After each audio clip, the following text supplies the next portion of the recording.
Adelaide test में Australia की जीत से पॉइंट्स टेबल में बड़ा बदलाव, भारत को झटका। ऑस्ट्रेलिया फाइनल की ओर, क्या भारत अभी भी फाइनल में पहुंच सकता है? देखें एकमात्र आखिरी समीकरण। तो जी हाँ, WTC का सर्कल अब और भी ज्यादा इंटरेस्टिंग हो चुका है, जहां टेस्ट सीरीज हर जगह खेली जा रही है। फिर वो south Africa, England, Sri Lanka, India और ऑस्ट्रेलिया जो फाइनल के लिए है सबसे बड़े दावेदार, उनके बीच अब बहुत बड़ी राइवलरी खेली जा रही है। और इसी बीच जो भारत बनाम ऑस्ट्रेलिया सीरीज थी, उसका दूसरा मुकाबला एडिलेड में खेला गया और इस मुकाबले के नतीजे के बाद ये सीरीज अब और भी ज्यादा इंटरेस्टिंग हो गई है। ऑस्ट्रेलिया की शानदार वापसी देखने को मिली, भारतीय क्रिकेट टीम को चारों खाने चित कर दिया गया, फिर वो चाहे भारत की बैटिंग हो या फिर गेंदबाजी। बैटिंग में खासतौर पर भारत की हार की सबसे बड़ी वजह बन जाते हैं, लेकिन ऑस्ट्रेलिया की जीत के साथ अब WTC के सर्कल में पूरी तरह से समीकरण फाइनल के बदल चुके हैं। भारत से नंबर 1 का ताज तो छीना ही, लेकिन WTC के फाइनल के समीकरण भी अब छीनते जा रहे हैं। लेकिन अभी भी भारत के पास एकमात्र आखिरी समीकरण है। कुछ ऐसे नतीजे और किन टीमों के ऊपर डिपेंड होकर अब भारत फाइनल की ओर जा सकता है, आइए आपको बताते हैं। लेकिन आगे बढ़ने से पहले आप क्या सोचते हैं, क्या भारत फाइनल की ओर जा सकता है? कमेंट सेक्शन में आप अपनी राय जरूर बताएं। और हाँ, हम आपको ये बता दें कि इंडिया इस मुकाबले में 10 विकेट से हारा है। ऑस्ट्रेलिया को केवल 19 रन का टारगेट दिया गया, जिसे 0 विकेट के साथ ऑस्ट्रेलिया ने 10 विकेट से रहते हुए इस मुकाबले को अपने नाम किया है। अब चलिए एक एक करके पॉइंट्स टेबल के हालात जानते हैं। इस पॉइंट्स टेबल में 9th पोजीशन पर नाम वेस्ट इंडीज क्रिकेट टीम का है, जिन्होंने 11 मुकाबले खेले हैं, केवल 2 मुकाबले जीते हैं, 7 मुकाबले हारे हैं और इनके पास में जो विनिंग परसेंटेज है वो 24.24% है, जो कि बेहद खराब है। वेस्ट इंडीज क्रिकेट टीम का WTC के फाइनल सर्कल से कोई लेना देना नहीं है, इसीलिए वो इस रेस से बाहर है। 8वें पायदान पर जो नाम है वो फिर बांग्लादेश क्रिकेट टीम का आता है, जिन्होंने 12 मुकाबले खेले हैं, लेकिन 4 मुकाबले उसमें से जीते हैं, 8 मुकाबले हारे हैं। ड्रॉ तो इनका कोई रहा ही नहीं है मुकाबला, और इनके जो विनिंग परसेंटेज है वो 31.25% है, और ये बहुत ही कमाल की परसेंटेज तो नहीं है। इसीलिए ये बांग्लादेश क्रिकेट टीम भी अब ऑफिशियली तरीके से उस फाइनल की रेस से बाहर हो चुके हैं। इनका भी अब उस रेस में कोई लेना देना नहीं है। पॉइंट्स टेबल में 7वें पायदान पर जो नाम है वो पाकिस्तान क्रिकेट टीम का है। 10 में से 4 मुकाबले इन्होंने जीते हैं, तो 6 मुकाबले हारे हैं। ड्रॉ तो इनका भी कोई नहीं रहा है, और 33% विनिंग रेट के साथ में ये 7वें पायदान पर है। हमारे पड़ोसी टीम नंबर 1 टीम WTC के सर्कल में तीसरी बार भी कोई लेना देना इनका फाइनल से नहीं है। ये अपने घर पर बांग्लादेश से हारे, उसके बाद इंग्लैंड से जीते जरूर थे, लेकिन उसके बावजूद भी इनके लिए कोई खास खुशखबरी तो नहीं आई है।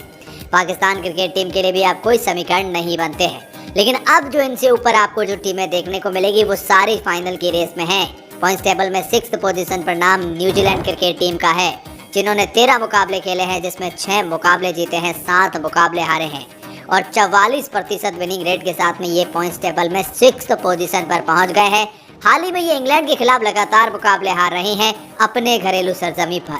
वो टीम जो भारत को भारत में हराती है और 12 साल का इतिहास और भारत का घमंड चकनाचूर करके रख देती है, वो अब अपने घर पर न्यूजीलैंड और इंग्लैंड क्रिकेट टीम से हार रही हैं और इंग्लैंड डोमिनेट कर रहा है, जिसकी वजह से न्यूजीलैंड को बहुत बड़ा झटका लगा है कि जो फाइनल की रेस में थे और जो बहुत ऊपर थे, जिनकी दावेदारी भी आ रही थी, लेकिन अब ये लगातार हार की वजह से करारे झटके मिल चुके हैं और फाइनल की रेस में काफ़ी हद तक पीछे है। क्योंकि हाल ही में इन्हें दूसरे टेस्ट मुकाबले में इंग्लैंड के खिलाफ 323 रन से इंग्लैंड को जीत मिली और न्यूजीलैंड क्रिकेट टीम को हार। तो इससे बड़ी शर्मनाक बात क्या हो सकती है? इसीलिए न्यूजीलैंड 6वें पायदान पर हैं और अब ये काफ़ी हद तक फाइनल की रेस से बाहर होते हुए दिख रहे हैं। ऐसा नहीं है कि ऑफिशियली तरीके से बाहर है, लेकिन हाँ, लगभग बाहर हो चुके हैं। पॉइंट्स टेबल में 5वें पायदान पर नाम इंग्लैंड क्रिकेट टीम का आता है, जिन्होंने 21 मुकाबले खेले हैं और जिसमें 11 मुकाबले जीते हैं, 9 मुकाबले हारे हैं, और ये जो काफ़ी ज़्यादा रेस में पीछे थे और वो लगभग अब रेस में वापसी कर रही हैं।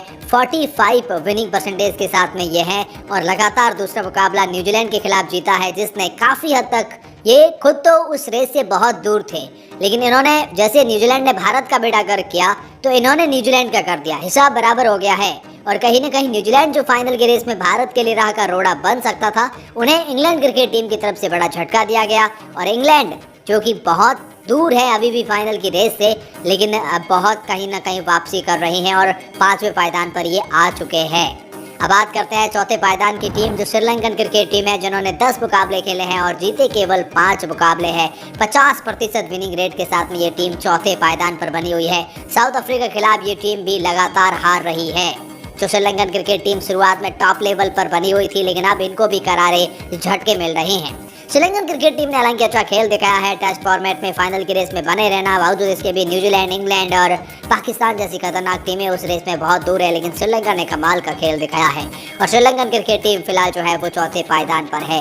अगर ये साउथ अफ्रीका को हराते हैं और अपने घर पर खेले जाने वाली ऑस्ट्रेलिया से जीत जाते हैं तो ये फाइनल की रेस में बने रहेंगे। लेकिन अगर ये साउथ अफ्रीका से हारे और ऑस्ट्रेलिया से अपने घर पर हारे तो फिर दिक्कतें बढ़ जाएगी। इसीलिए जी हाँ, ऑस्ट्रेलिया कहीं ना कहीं बहुत कुछ डिसाइड करेगा श्रीलंका में खेले जाने वाली सीरीज को लेकर। लेकिन फिलहाल तीसरे पायदान पर इंडियन क्रिकेट टीम आ चुका है और बहुत बड़ा झटका लगा है ऑस्ट्रेलिया की इस जीत से इंडिया को कि वो डायरेक्ट तीसरे नंबर पर आ गए हैं। और अच्छा, 16 मुकाबले इंडिया ने खेले हैं, जिसमें 9 मुकाबले जीते हैं, 6 मुकाबले हारे हैं और 57% विनिंग परसेंटेज के साथ में इंडिया तीसरे पायदान पर है, जो टीम पहले पायदान पर हुआ करती थी। इंडियन क्रिकेट टीम को बड़े झटके तब लगे जब अपने घर पर वो न्यूजीलैंड से हारे, अनएक्सेप्टेड, जिसे कोई भी आज भी स्वीकार नहीं कर पा रहा है और जिसकी वजह से आज इस कंडीशन में इंडिया है।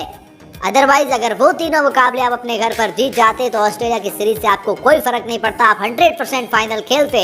लेकिन आपको अब फर्क पड़ रहा है ऑस्ट्रेलिया से मिली हार को लेकर। WTC फाइनल में आपको करारे झटके लग रहे हैं। अब क्या समीकरण बन रहे हैं वो हम आपको इंडिया का स्पेशल आगे जाकर एक प्रॉपर समीकरण बताएंगे, लेकिन उससे पहले जान लें कि दूसरे पायदान पर साउथ अफ्रीका है, जिन्होंने 9 मुकाबले खेले हैं, 5 मुकाबले जीते हैं, 3 मुकाबले हारे हैं और 59% विनिंग रेट के साथ में ये दूसरे पायदान पर है।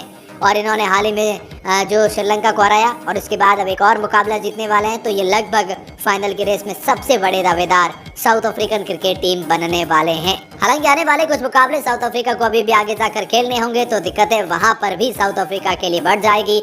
लेकिन कहीं ना कहीं अपने आप दावेदारी ये पेश कर रहे हैं। और फिलहाल पहले पायदान पर ऑस्ट्रेलियन क्रिकेट टीम है, 14 में से 9 मुकाबले जीते, 4 मुकाबले हारे, 1 ड्रॉ भी रहा है और 60.71% विनिंग रेट के साथ ये पहले पायदान पर आ चुके हैं। इंडिया को हराकर इन्होंने एक बहुत बड़ा इतिहास रचा है। एडिलेड में अपने वो जो अजय का रिकॉर्ड है वो बरकरार रखा है और ये जीत इनके लिए खुशखबरी लेकर आई है। ऑस्ट्रेलिया को अभी भी ये इंडिया के खिलाफ 3 टेस्ट मुकाबले खेलने हैं और श्रीलंका के खिलाफ 2 मुकाबले खेलने हैं। वो बहुत कुछ डिसाइड करेंगे कि ऑस्ट्रेलिया फाइनल की रेस में जाएगा या नहीं। अगर ये इंडिया को सीरीज हरा देते हैं डोमिनेट करके तो ये 100% फाइनल खेल रहे हैं। लेकिन वहाँ अगर कुछ गड़बड़ हो गई तो ऑस्ट्रेलिया बाहर होने के रेस पे भी आ जाएगी और फिर डिपेंड करेगा कि ऑस्ट्रेलिया श्रीलंका के खिलाफ टेस्ट सीरीज कैसे खेलते हैं। लेकिन अब बात करते हैं इंडिया जो नंबर 3 की है, इनके अब इस हार के बाद क्या समीकरण बन रहे हैं। देखिए, इंडिया ने 2 मुकाबले खेल लिए हैं और अगर इंडिया बचे हुए 3 मुकाबले और खेलते हैं, जिसमें वो ब्रिस्बेन में खेलेंगे और आगे जाके मुकाबले खेलेंगे, तो अगर जो इंडिया ये ऑस्ट्रेलिया में खेले जाने वाले तीनों मुकाबले जीत जाती है तो इंडिया लगभग फाइनल पक्का कर लेगी।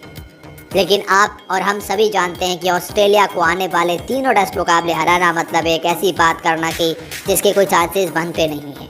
हालांकि ऐसा इंडिया कर सकती है, लेकिन बहुत रेयर चांसेस बन जाते हैं। वहां से आपको अनबिलीवेबल गेम दिखाना होगा। अगर ऐसा होता है तो 4-1 से हम सीरीज नाम कर लेंगे।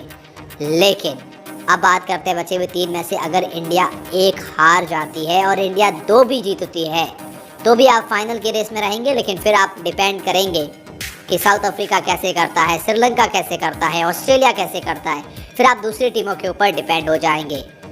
लेकिन अगर इंडिया ये आने वाले मुकाबले में केवल एक ही मुकाबला जीत पाई तो फिर दिक्कतें बढ़ जाएगी और फिर इंडिया फाइनल की रेस से बाहर होने के कगार पर भी हो जाएगी।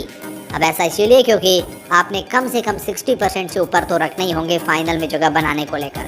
अच्छा, इंडिया अगर केवल 1-2 मुकाबले आने वाले जीत पाती है, सीरीज अपने नाम नहीं कर पाती है, तो फिर बहुत कुछ डिपेंड करेगा कि साउथ अफ्रीका कैसे खेलता है श्रीलंका के खिलाफ और बहुत कुछ डिपेंड करेगा कि ऑस्ट्रेलिया कैसे खेलता है श्रीलंका के खिलाफ श्रीलंका के घर पर। फिर भारत यहाँ ऑस्ट्रेलिया के हार की दुआ करेगा। भारत ये कहेगा कि साउथ अफ्रीका श्रीलंका को हरा दे ताकि श्रीलंका उस रेस से बाहर हो जाए और फिर श्रीलंका ऑस्ट्रेलिया को हरा दे ताकि ऑस्ट्रेलिया उस रेस से बाहर हो जाए। फिर बहुत कुछ डिपेंड करेगा। आप दूसरी टीमों के ऊपर डिपेंड होने जा रहे हैं। लेकिन देखने वाली बात है, सबसे पहले इंडिया को आने वाले तीनों टेस्ट मुकाबलों में से कम 2 की जीत की उम्मीद तो करनी होगी, फिर आप दूसरी टीमों के कैलकुलेशंस पर नज़र दे सकते हैं। लेकिन ऐसा हो गया कि हम तो आने वाले मुकाबले ही नहीं जीत रहे हैं और फिर भी दूसरी टीमों के ऊपर डिपेंड होना चाहते हैं, तो ऐसा पॉसिबल नहीं है, फिर तो आप बाहर ही हो जाएंगे। तो ये है WTC में फाइनल में इंडिया के समीकरण, बचे हुए तीनों के तीनों जीतिए और तब तो आप जगह बना लेंगे। लेकिन अगर 2 जीतते हैं तो फिर आप दूसरी टीमों के ऊपर डिपेंड होंगे, जिसमें आप बहुत कुछ देखेंगे।